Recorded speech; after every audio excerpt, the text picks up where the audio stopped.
ఏసే మార్గం, నేను విడువడు ఎడబాయడు. ఈరోజు దేవుని వాగ్దానం. హల్లెలూయా. అందరికీ షాలోమ్. ప్రతి ఒక్కరికి వెరీ గుడ్ మార్నింగ్. ఎంతమంది అయితే ఉదయకాల వాగ్దానం వింటారు సిస్టర్స్ అండ్ బ్రదర్స్, ప్రతి ఒక్కరి దేవుడు మిమ్మల్ని మీ కుటుంబాన్ని దీవించి ఆశించును గాక. మీ జీవితంలో అనేక మేలులతో నింపాలని, మిమ్మల్ని దేవుడు ఆశీర్వదించాలని మనసారా కోరుకుంటూ మనం ప్రార్థించుకుందాం. స్తోత్రం. పరిశుద్ధాత్ముడ యేసయ్య వాగ్దానం ద్వారా మీరు మాట్లాడి బలపరిచి స్థిరపరచమని యేసు నామములో అడుగుచున్నాను తండ్రి, ఆమేన్. హల్లెలూయా. ఈరోజు దేవుడు మనతో మాట్లాడే వాగ్దానం ఏంటంటే 2 రాజులు 25వ వచనము, నీ ప్రార్థన నేను అంగీకరించి ఉన్నాను. హల్లెలూయా. చూడండి, దేవుడు ఈరోజు మీ ప్రార్థన అంగీకరించిందంట. హల్లెలూయా. ఎంతమంది ఉదయకాల సమయంలో ప్రార్థించుకుంటున్నారండి? దేవుని అడుగుతా ఉన్నారేమో, దేవా నా ప్రార్థన నీకు అంగీకారంగా ఉండాలి యేసయ్య, నా సమస్య నుంచి నన్ను విడిపించే యేసుప్రభా, నా జీవితంలో గొప్ప అద్భుతం జరగాలి, ఆశ్చర్యం జరగాలి యేసుప్రభా, నా శోధన కొట్టివేయండి, నా వేదన కొట్టివేయండి, నా బాధ కొట్టివేయండి యేసయ్య, నా దుఃఖాన్ని కొట్టివేయండి యేసయ్య, నా ప్రార్థన మీరు అంగీకరించండి యేసయ్య, ప్రతి అంశం నీ దేవా నా జీవితంలో నెరవేరాలని ఎంతమంది అయితే ఉదయకాల వాగ్దానం వింటూ ప్రార్థించుకుంటున్నా సిస్టర్స్ అండ్ బ్రదర్స్, ఎంతమంది అయితే ప్రతి ఒక్కరూ బాధతో ఉన్నారేమో, ఈరోజు వేదంతో ఉన్నారేమో, నా ప్రార్థన దేవుని సన్నిధికి చేరట్లేదు, నాకు విజయం రావట్లేదు, నా కుటుంబ సమస్యలు పోవట్లేదు అని ఈరోజు నువ్వు చింతిస్తున్నావా, బాధపడుతున్నావా? అయితే దేవుడు ఈరోజు నీతో మాట్లాడుతూ ఉన్నాడు. హల్లెలూయా. నీ ప్రార్థన నేను అంగీకరించి ఉన్నానని చెప్తున్నాడు. ఇంతవరకు మీరు అనుకుంటుండొచ్చు, నా ప్రార్థన దేవుడు అంగీకరిస్తలేడు, నా ప్రార్థనకి జవాబు రావట్లేదు, ఇన్ని రోజుల నుంచి నేను ప్రార్థిస్తున్నాను కానీ నాకు కార్యము జరగట్లేదు అని నువ్వు ఈరోజు బాధపడుతున్నావా? అయితే దేవుడు ఈరోజు నీతో మాట్లాడుతూ ఉన్నాడండి. మీ స్థితిని, మీ గతిని దేవుడు మార్చబోతున్నాడు. మీ పరిస్థితులన్నిటినీ దేవుడు మార్చడమే కాకుండా నీకు ఒక చక్కనైన మార్గాన్ని దేవుడు ఏర్పాటు చేయబోతున్నాడు. హల్లెలూయా.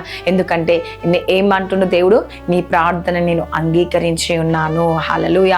ఈరోజు ఇంతవరకు మీరు బాధపడతా ఉన్నారేమో, గత రోజులు సంవత్సరాల నుంచో, నెలల నుంచో, లేకపోతే రోజులు వారాల నుంచో, మరి ఎన్నో రోజుల నుంచి మీరు బాధపడుతున్నారేమో, నా ప్రార్థన దేవుడు వింటలేడు, నా ప్రార్థనకు దేవుడు జవాబు ఇస్తలేడు, నా కన్నిటికి జవాబు రావట్లేదు, ఎన్ని రోజుల నుంచి చింతిస్తున్నాను, వేదన చెందుతున్నాను అని బాధపడుతున్నావా? అయితే దేవుడు ఈరోజు నీతో మాట్లాడుతుండే సిస్టర్స్ అండ్ బ్రదర్స్, ఎంతమంది అయితే ఈరోజు నీ భర్త కొరకు బాగా కన్నీరు విడుస్తున్నావా, నీ భార్య కొరకు ప్రార్థిస్తున్నావా, నీ పిల్లల కొరకు ప్రార్థిస్తున్నావా, నీ ప్రార్థన అంగీకారం లేదని చింతిస్తున్నావా, జాబ్స్ కొరకు ప్రార్థన చేస్తున్నావా, దేని కొరకు ఈరోజు నువ్వు ప్రార్థిస్తున్నావా? అయితే దేవుడు ఈరోజు అంటుండు, నీ ప్రార్థన నేను అంగీకరించి ఉన్నాను. హల్లెలూయా. ఉదయకాల సమయంలో సిస్టర్స్ అండ్ బ్రదర్స్, ఎంతమంది అయితే ఈ లైవ్ చూస్తూ ప్రార్థించుకున్నారేమో, దేవుడు అయితే ఈరోజు మీతో మాట్లాడుతున్నాను, నీ ప్రార్థన నేను అంగీకరించి ఉన్నాను. దిగులు చెందకు, వేదన పడకు, బాధపడకు. హిజ్కియా ప్రార్థన చేసినప్పుడు ఆయన మొర ఆలకించి ఆయనకు 15 సంవత్సరాల ఆయుసు గురించిన మోషే ప్రార్థిస్తే ఎర్ర సముద్రం 2 పాయలుగా చేసినాను.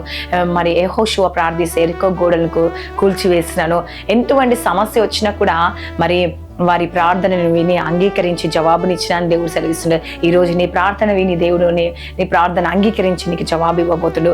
నమ్మిన వారి పట్ల దేవుడు గొప్ప మేలునే జరగబోతుంది. హల్లెలూయా. కాబట్టి దేవుడు ఖచ్చితంగా కార్యం జరిగించబోతుంది. నీ వాగ్దానం నీ జీవితంలో నెరవేర్చబడును గాక. ఆమేన్. ప్రార్థించుకుందాం.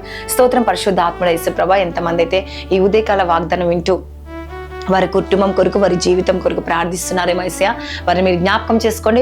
వారి కుటుంబంలో, వారి జీవితంలో అనేక మేలులు జరుగును గాక. ఆశ్చర్యం జరిగించండి. చీకటి శక్తులు, అంధకార శక్తుల నుంచి విడిపించి శాంతి, సమాధానం, నెమ్మది కలిగచేసి వారికి ఉన్న బంధకాలు తొలగిపోను గాక. వారి జీవితంలో గొప్ప మేలు చూడును గాక. యేసుప్రభా, మీరే సహాయం చేయండి. ఈరోజు ఎంతమంది బర్త్డేస్, మ్యారేజ్ జరుపుకుంటున్నారో సంవత్సరం అంతా తోడుండి నడిపించి శాంతి, సమాధానం, నెమ్మది కలిగ చేయండి. యేసుప్రభా, ఈరోజు ఎంతమంది ఐసీయూలో ఉన్నారు, భార్యాభర్తల సమస్యలు, కోర్టు కేసు నుంచి విడిపించండి. దేవా, గర్భఫలం లేక బాధపడుతున్న గర్భఫలం దయచేయండి. యేసుప్రభా, బిజినెస్ లో మంచి లాభాన్ని దయచేయండి. ప్రతి ఆటంకాలు, ప్రతి దురాత్మ శక్తులు, ప్రతి మంత్రశక్తులు, చీకటి శక్తులు, అంధకార శక్తుల నుంచి విడిపించండి. రక్షణ లేని రక్షణ భాగ్యం అనుగ్రహించి మీరే కార్యం చేసి ప్రతి జీవితంలో అనేక మేలులతో నింపమని నజరేయుడైన యేసుక్రీస్తు నామములో అడుగుచున్నాను తండ్రి. ఆమేన్. God bless you. Praise the lord.